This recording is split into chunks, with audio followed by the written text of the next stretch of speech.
le chi bai le vek ule voin hi det ni sari oga sang hi som hi panga jing da ruk le chan ve nia tuna hian bolte dai leimin pot kan han pele lok don ni seng khan nimin na dar som pa hi pel hleka motor som vel tlang tira nia abak chu tikhan tlang thei lo bin om le ta ti chuan aron min bel le a thei top chu in an han siam le a ti chuan ni zan lama te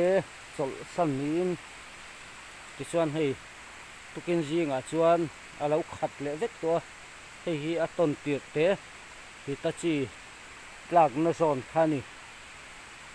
ti chuan ni zan dan ni vela khan helai hi aron min le a ti hian a khat thei le vek ani chuan salai phei chu so kan hmong son a vung hi chha le khop mai a lei powa hian a vung hi liam kha pial kha le vuk to ni so lam ton tir po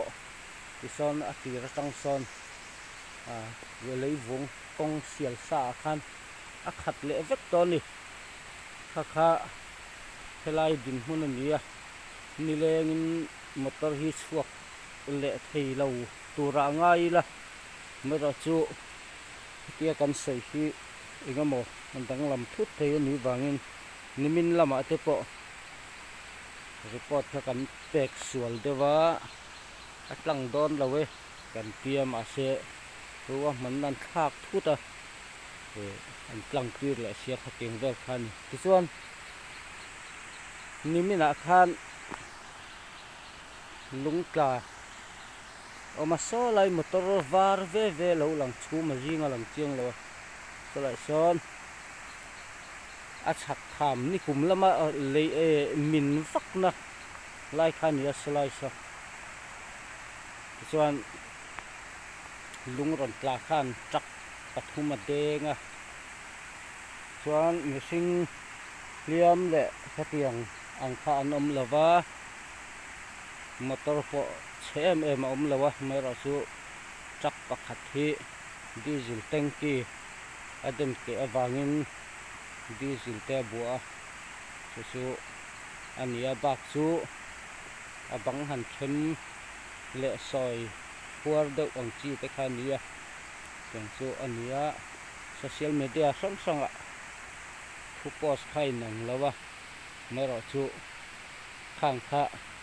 salai am huna om ten report tan ron pek dan ain an lo wang ania an lo pesual do wani pon dem chin ni lawa tuna kan sei hi ati dikna ang deuh khania chuan helai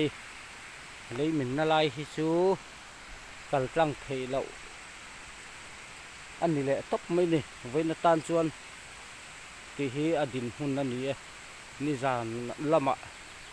ni zan dan hi vela min le a ti hian chak dewa tang hian ron khat le vet to ni ti kha kan han report le ani vai in chi bai vek ule